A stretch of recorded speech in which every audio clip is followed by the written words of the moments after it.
পৰকীয়া প্ৰেমৰ ভয়ংকৰ পৰিণতি প্ৰেমিকৰ সৈতে মিলি স্বামীক খাদ্যৰ লগত বিহ মিলাই হত্যা পত্নী মৃত্যুৰ 10 দিনৰ পিছত পোহৰলৈ আহিল প্ৰকৃত ঘটনা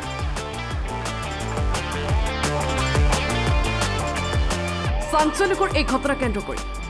কাছৰৰ ঢলাই ৰাজনগৰত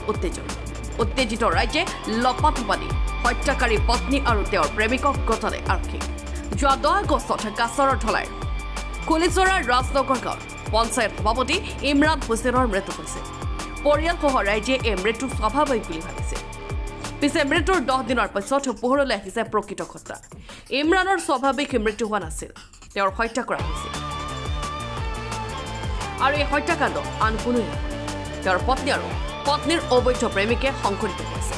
যোৱা নিশা ইমৰানৰ একাংশ বন্ধুৱে পোহৰলৈ আনে এই ঘটনা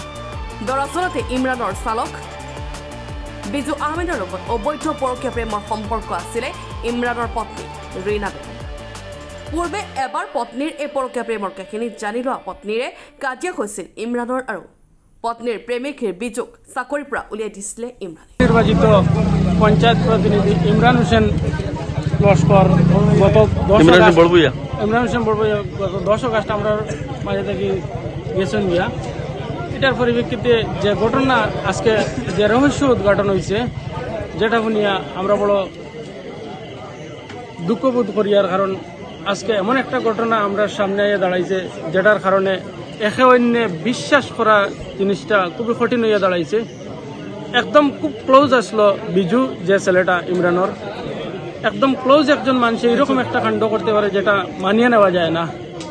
বিজু ছোটবেলা থেকে দেখি আর আমরা ইমরানর সঙ্গে অঙ্গাঙ্গিভাবে জড়িত সবকিছু ইমরান যদিও আমার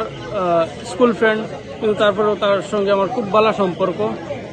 ইমরান মানুষ হিসাবে অত্যন্ত ভালো মনের একজন মানুষ আসলো আজকে যে ঘটনা আমরা এখানে উদ্ঘাটন হয়েছে এই ঘটনার তীব্রভাবে নিন্দা জানাই আমরা এলাকাবাসী ইতিমধ্যে কিন্তু কয়েকশো মানুষ এখানে জমায়েত হয়েছেন যেটার পরিপ্রেক্ষিতে এখানে একটা ঘটনা যে ঘটনার নিন্দা জানাইবার কোনো ভাষা নাই আজকে যে ঘটনা এটা গত 10 তারিখ আমাদের নবনির্বাচিত সভাপতি ইমরান হোসেন বরবুইয়াকে ওনাকে ওনার গাড়ির ড্রাইভার এবং তার স্ত্রী মিলে যেভাবে হত্যা করেছে তার জন্য আমরা অত্যন্ত দুঃখিত এবং মর্মাহত তার জন্য আমরা নিন্দা জানাই যে এত বড় ঘটনা করে আমাদের যে ক্ষতি করেছে সেটা জীবনেও তা পূরণ করা সম্ভব নয়। Bureau report, NTV for Assam.